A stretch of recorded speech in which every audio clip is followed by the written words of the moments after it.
kami membahas secara khusus mengenai salah satu keinginan PSSI untuk menggunakan JIS secara lebih rutin dan sebagainya. Dan untuk itu Pak Erik kami persilakan, mudah-mudahan kabar gembira dari Pak Erik. Ya. Selamat siang semua. Kebetulan saya tadi berdiskusi dengan Pak Gubernur, yang kebetulan juga Pak Menteri Perhubungan sudah datang ke sini.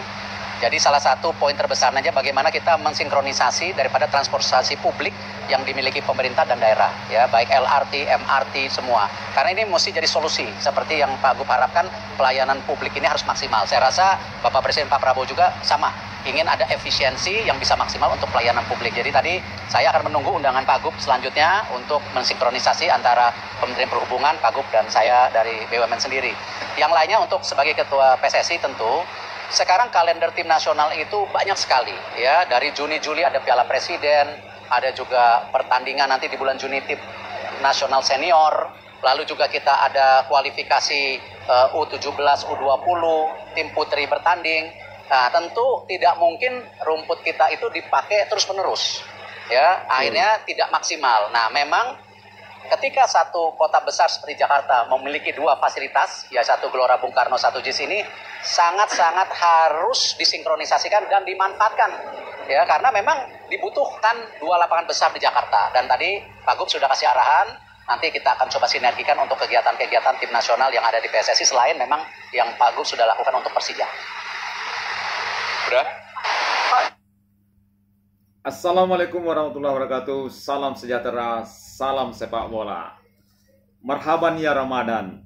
Selamat menjalankan ibadah puasa. Semoga amal ibadah teman-teman diterima oleh Allah Subhanahu wa taala. Oke teman-teman, pada kesempatan ini tentu kita mengucapkan terima kasih kepada Gubernur terpilih Pramono Anung, yaitu didampingi oleh Ketua Umum PSSI tentang pemakaian JIS sebagai kandang Garuda. Gebrakan Timnas Indonesia menarik perhatian media dunia. Oke teman-teman, tidak panjang-panjang, kita simak berita ini selengkapnya. Let's go. Nanti untuk Timnas senior apa gimana Pak? Tergantung nanti kondisi daripada persiapan GBK dan JIS dan kalendernya.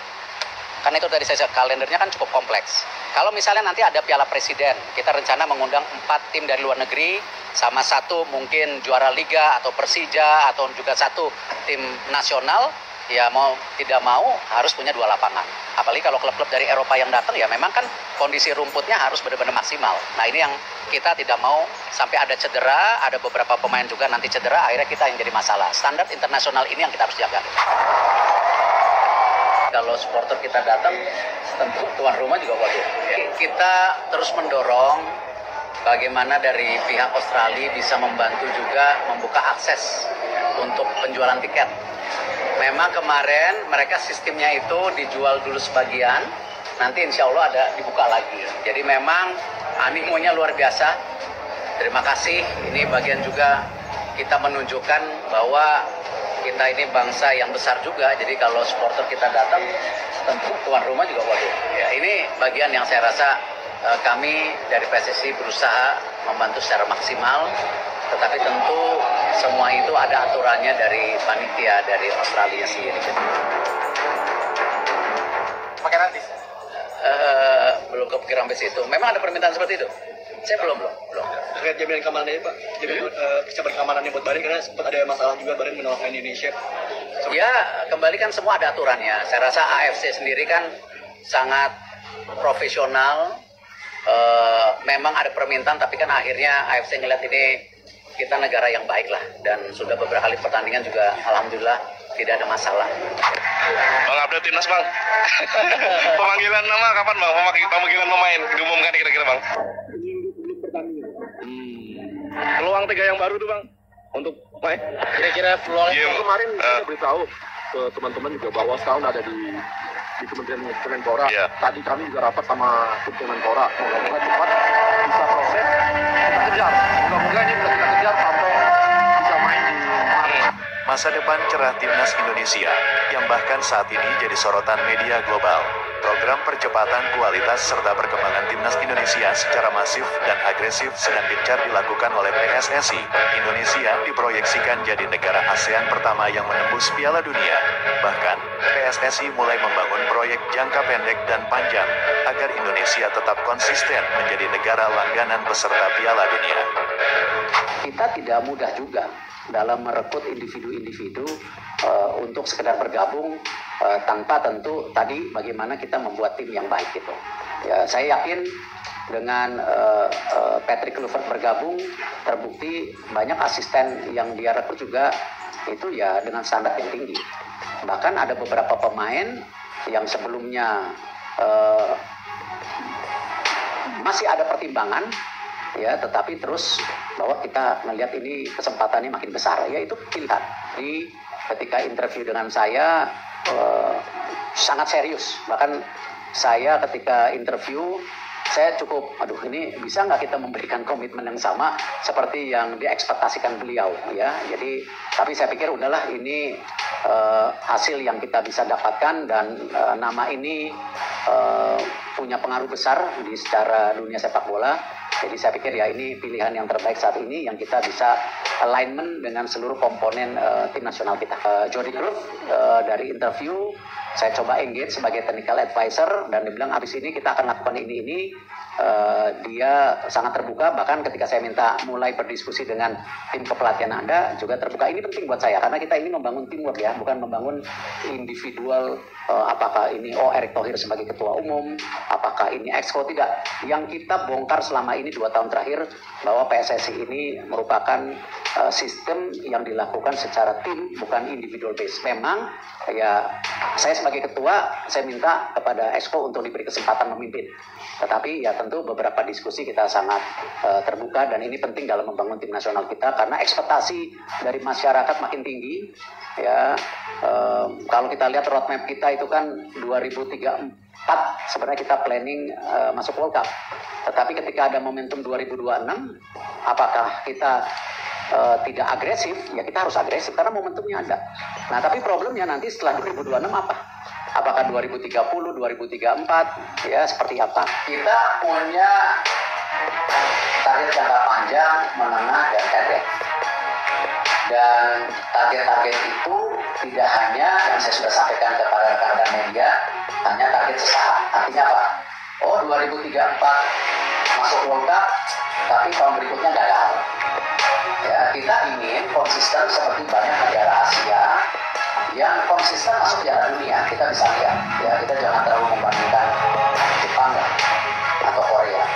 Tetapi saudara-saudara kita yang dari Timur Tengah kan lumayan punya track record itu. Apakah Irak, Saudi, termasuk Australia. Nah, artinya kalau kita mau punya program yang sustain, ya kita harus juga membangun tidak hanya grassroots-nya, kompetisinya, termasuk timnasnya. Nah, timnas itu juga tidak cukup senior, masih ada yang tentu U17, U20, U23 dan senior. Kebetulan momentum daripada kesempatan kita masuk Piala Dunia 2026 ini ternyata ada. Nah, ini memang sesuatu yang kompleks, yang tidak mudah, yang harus dijalankan secara bersamaan. Media besar Vietnam dan sebagian media Asia menyebut Indonesia diprediksi akan menjadi. Iya teman-teman. Jadi dari Gubernur DKI Jakarta membuka ruang untuk bekerja sama PSSI, yaitu diketuai oleh Pak Erick Thohir tentang kandang timnas Indonesia. Karena timnas Indonesia akan banyak agenda ke depannya, mungkin pertandingan-pertandingan yang internasional, ya tentu perlu lapangan yang mumpuni ya, yang bisa melayani dan mewadahi semua laga timnas Indonesia. Kita tahu GBK memang tempat timnas Indonesia selama ini, namun kalau pertandingan selalu ada, tentu rumput lapangan harus dijaga.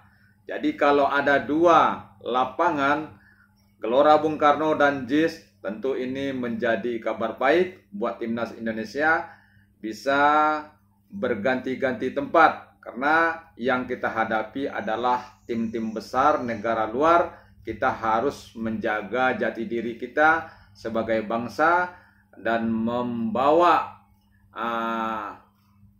tamu ke ruangan kita dengan layanan yang maksimal, seperti contohnya rumput yang bagus dan lapangan yang bagus atau stadion kita yang bagus. Oke, ini ada kabar tentang penilaian oleh media internasional, terutama Asia, yaitu dari Vietnam. Oke, kita dengar. Negara langganan Piala Dunia. Bahkan kekuatan timnas Indonesia berpotensi menjadi raksasa Asia baru yang akan menjadi pesaing utama Jepang.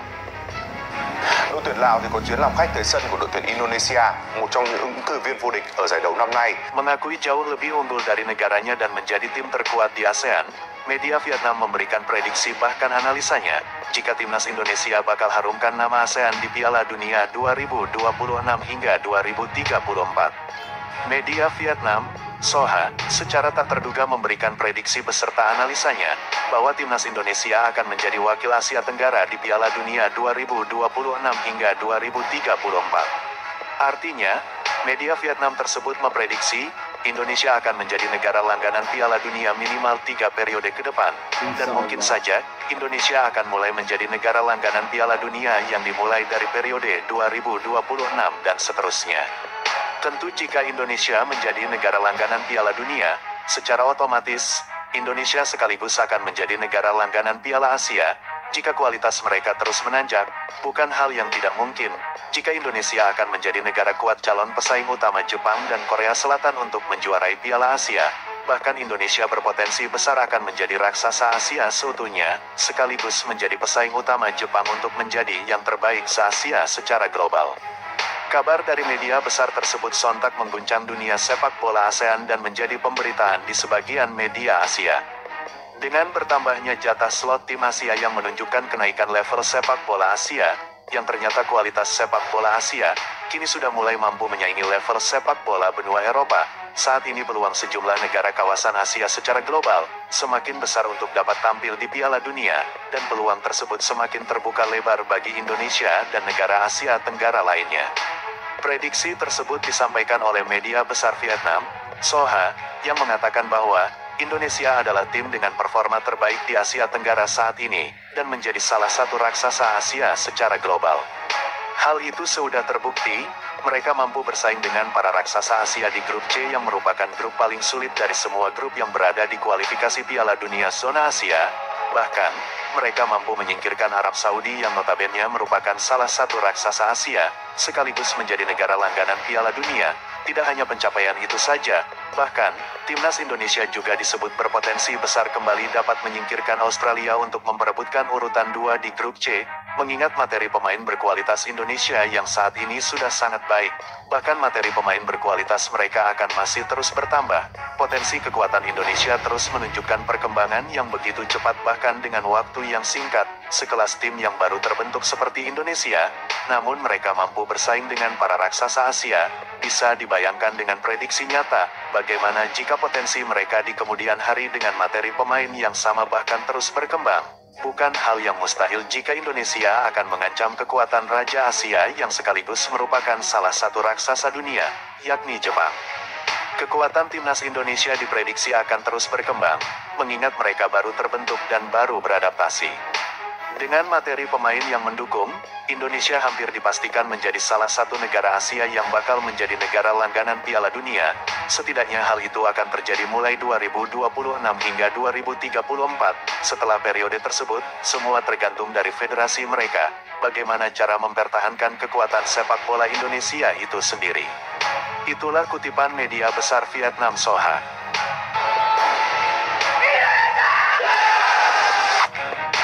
Sebelum meninggalkan tayangan ini, oke teman-teman, jadi yang disampaikan oleh media internasional yaitu media Soha Vietnam menyampaikan bahwasanya Indonesia akan menjadi langganan Piala Dunia.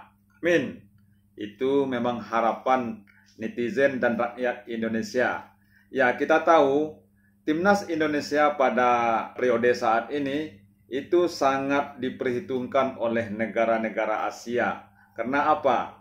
Karena saat ini Indonesia lagi bertarung di grup C. Di grup C kita tahu di situ adalah negara-negara yang biasa masuk ke Piala Dunia seperti Jepang, Australia, Arab Saudi, dan sebagainya. Di dalam grup-grup ronde ketiga ini, grup C inilah satu-satunya grup sebagai grup neraka. Sedangkan timnas Indonesia yang baru hadir dan yang baru masuk ke ronde ketiga memperlihatkan kemampuan dan kekuatannya, bahwasanya timnas Indonesia bisa bersaing di grup ini. Padahal grup ini kita tahu adalah grup neraka, grup yang terisi raja-raja Asia.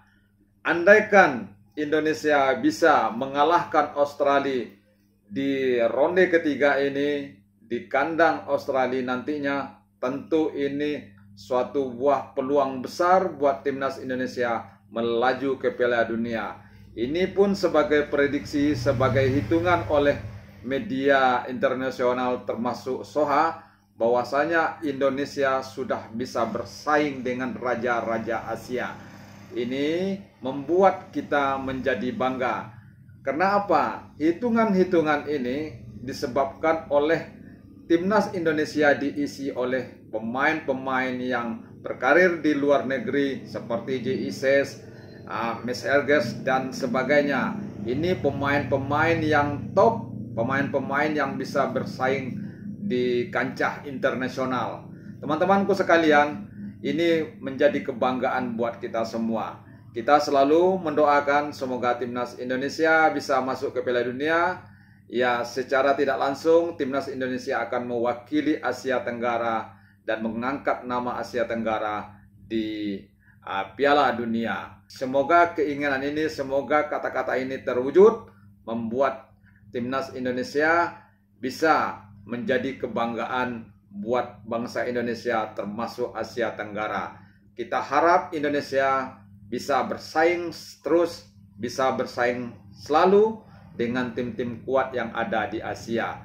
Kita akan menjadi konsisten sebagai perwakilan Asia masuk ke Piala Dunia dan rutin masuk ke Piala Asia. Oke teman-teman, demikianlah info kali ini dari video YT Drill.